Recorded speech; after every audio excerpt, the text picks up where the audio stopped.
പുതിയൊരു വീഡിയോയിലേക്ക് എല്ലാ കൂട്ടുകാർക്കും സ്വാഗതം. അപ്പം ഇന്നേ വൈറലായിട്ടുള്ള ഒരു ഫിഷ് ഫ്രൈയുടെ റെസിപ്പി ആയിട്ടാണ് കേട്ടോ വന്നിരിക്കുന്നത്. അതിനായിട്ട് ഞാനിവിടെ ഒരു 8 ചെറിയ ഉള്ളിയും ഒരു 3-4 വെളുത്തുള്ളിയും പിന്നെ 2 പച്ചമുളകും ഒരു കഷ്ണം ഇഞ്ചിയും കറിവേപ്പിലയും ഇവിടെ എടുത്ത് വെച്ചിട്ടുണ്ട് കേട്ടോ. അത് നമുക്കൊന്ന് ചതച്ചെടുത്ത് വയ്ക്കാം. പിന്നെ വറ്റൽമുളകൊന്ന് ക്രഷ് ചെയ്ത് ഇവിടെ എടുത്ത് വെച്ചിട്ടുണ്ട്. അപ്പോൾ ഇവിടെ ഈ പരൽ മീനാണ് കേട്ടോ എടുത്തിരിക്കുന്നത്. അപ്പോൾ ഏത് മീൻ വേണമെങ്കിലും ഇതിന് വേണ്ടിയിട്ട് നമുക്ക് എടുക്കാം കേട്ടോ. അപ്പോൾ നമുക്ക് ഫിഷ് ഫ്രൈ റെഡിയാക്കാനായിട്ട് പാൻ അടുപ്പത്ത് വെച്ചു. അതിലേക്ക് ഒരു 2.5 ടേബിൾ സ്പൂൺ വെളിച്ചെണ്ണ ഞാനിവിടെ ഒഴിച്ച് കൊടുത്തിട്ടുണ്ട്. ഇനി ഇതിലേക്ക് ഞാനിവിടെ 2.5 ടേബിൾ സ്പൂൺ തന്നെ കാശ്മീരി മുളക് പൊടിയും പിന്നെ സാധാ മുളക് പൊടിയും കൂടെ മിക്സ് ചെയ്താണ് കേട്ടോ ഞാൻ എടുത്തിരിക്കുന്നത്. അപ്പോൾ കൂട്ടുകാർക്ക് വേണമെങ്കിൽ കാശ്മീരി മുളക് പൊടി കൂടുതൽ എടുക്കാം, അത് ഓരോരുത്തരുടെ ഇഷ്ടത്തിനനുസരിച്ച് ചെയ്യാം. പിന്നെ ഒരു 1/2 ടീസ്പൂൺ മഞ്ഞൾപ്പൊടിയും ചേർത്ത് കൊടുത്തിട്ടുണ്ട്. എന്നിട്ട് ഇതിൽ സിമ്മിലിട്ട് വയ്ക്കണം കേട്ടോ, അല്ലെങ്കിൽ പിന്നെ മുളക് പൊടിയൊക്കെ പെട്ടെന്ന് കരിഞ്ഞു പോകാൻ സാധ്യതയുണ്ട്. അപ്പോൾ തീ ഏറ്റവും കുറച്ച് വെച്ചിട്ട് നമ്മളത് ഒന്ന് റോസ്റ്റ് ചെയ്തെടുക്കാം. അപ്പോൾ ഒരുവിധം മുളക് പൊടിയെല്ലാം റോസ്റ്റായി വന്നിട്ടുണ്ട്, മിക്സായി വന്നിട്ടുണ്ട്. അപ്പോൾ ഇതിലേക്ക് നമ്മൾ ഇഞ്ചി, പച്ചമുളക്, പിന്നെ ചെറിയ ഉള്ളി, വെളുത്തുള്ളി, കറിവേപ്പില ഇത്രയും നമ്മൾ ചതച്ചെടുത്ത് വെച്ചിട്ടുണ്ടല്ലോ, അതും കൂടെ നമുക്ക് ഇതിലേക്ക് ചേർത്ത് കൊടുക്കാം കേട്ടോ. എന്നിട്ട് നമുക്കിങ്ങനെ ഒന്ന് നന്നായിട്ട് മിക്സ് ചെയ്ത് കൊടുക്കാം. ഇനി ഇത് നന്നായിട്ടൊന്ന് റോസ്റ്റായി വരണം. ഇനി ഇതിലേക്ക് ഞാനിപ്പോൾ 1 ടീസ്പൂൺ ചില്ലി ഫ്ലേക്സ് ആണ് കേട്ടോ. ആദ്യം നമ്മൾ വറ്റൽമുളക് ഒന്ന് മിക്സിയുടെ ജാറിലിട്ട് ക്രഷ് ചെയ്ത് വെച്ചായിരുന്നല്ലോ, അത് നമ്മൾ ഇതിലേക്ക് ചേർത്ത് കൊടുത്തു. ഇനി ഇതും നന്നായിട്ടൊന്ന് റോസ്റ്റായി വരട്ടെ കേട്ടോ.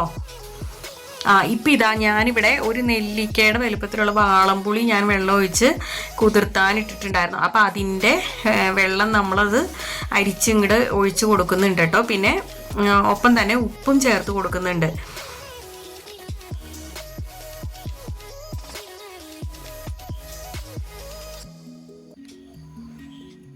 കൂടെ തന്നെ സ്വല്പവും കൂടെ വെള്ളവും കൂടെ ഞാൻ ചേർത്ത് കൊടുത്തിട്ടുണ്ട്. ഇനി ഇത് നന്നായിട്ടൊന്ന് നമുക്ക് മിക്സ് ചെയ്ത് കൊടുക്കാം.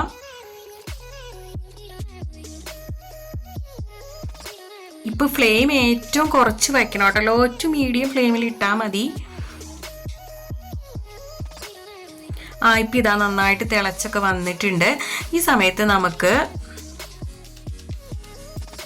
നമ്മൾ വൃത്തിയാക്കി വരഞ്ഞു വച്ചിരിക്കുന്ന മീൻ നമുക്ക് ഈ സമയത്ത് ചേർത്ത് കൊടുക്കാം. ഈ മസാല ഇപ്പോൾ ഏത് മീനിൽ വേണമെങ്കിലും നമുക്ക് യൂസ് ചെയ്ത് ഇങ്ങനെ ചെയ്യാം കേട്ടോ. ഇത് പെട്ടെന്ന് തന്നെ ഉണ്ടാക്കി എടുക്കാനും പറ്റും കേട്ടോ, അധിക സമയമൊന്നും എടുക്കില്ല. എന്നാൽ നല്ല കിടു ടേസ്റ്റുമാണ് കേട്ടോ. ഒരു പ്രാവശ്യം ഇങ്ങനെ ഫ്രൈ ചെയ്താൽ പിന്നെ എല്ലാവരും ഇങ്ങനെ തന്നെയാണ് കേട്ടോ മീൻ ഫ്രൈ ചെയ്യുള്ളൂ. ഇനി നമ്മൾ ലോ ഫ്ലെയിമിൽ ഇട്ട് കൊടുത്തിട്ട്, അപ്പോൾ ഒരു സൈഡ് ഒരുവിധമായി കഴിയുമ്പോൾ ഇടയ്ക്കൊന്ന് ചിറ്റിച്ച് കൊടുക്കാം കേട്ടോ. എന്നിട്ട് നമുക്ക്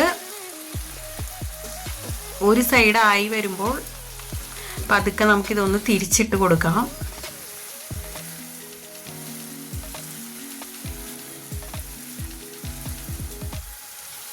വീഡിയോ ഇഷ്ടപ്പെടുകയാണെന്നുണ്ടെങ്കിൽ ലൈക്ക് ബട്ടൺ ക്ലിക്ക് ചെയ്യാൻ മറക്കല്ലേ കേട്ടോ കൂട്ടുകാരെ.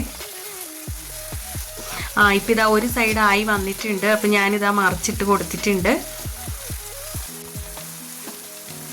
ഇനി അടുത്ത സൈഡും കൂടെ ഒന്ന് നന്നായിട്ട് കുക്കായി വരട്ടെ കേട്ടോ. ഈ സമയത്ത് ഞാൻ സ്വല്പം കറിവേപ്പിലയും കൂടെ ചേർത്ത് കൊടുക്കുന്നുണ്ട് കേട്ടോ.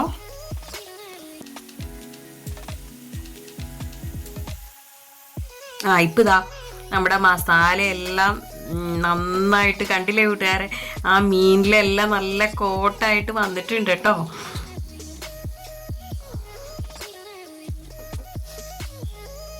ഇതിങ്ങനെ കാണുമ്പോൾ തന്നെ നാവിൽ കപ്പൽ ഓടാനല്ലേ കൂട്ടുകാരെ. അപ്പോൾ എന്തിനാ മടിക്കുന്നത്, എത്രയും പെട്ടെന്ന് ഇങ്ങനെ ഉണ്ടാക്കി നോക്കിക്കോളൂ കേട്ടോ.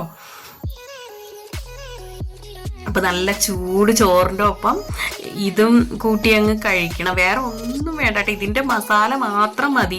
അപ്പോൾ പിന്നെ വേറെ മെഴുക്കുവരട്ടിയുടെ ആവശ്യമില്ല, വേറെ കറികളുടെ ഒന്നും ആവശ്യമില്ല കേട്ടോ. അടിപൊളിയാണ്.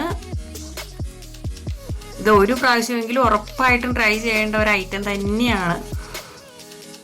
വീഡിയോ ഇഷ്ടപ്പെടുകയാണെങ്കിൽ നിങ്ങളുടെ ഫ്രണ്ട്സിനും ഫാമിലിക്കും ഒക്കെ ഒന്ന് ഷെയർ ചെയ്യണം കേട്ടോ കൂട്ടുകാരെ. അപ്പം ഇനി നല്ലൊരു വീഡിയോ ആയിട്ട് വരുന്നത് വരെ thanks for watching. Okay, Tata, bye bye.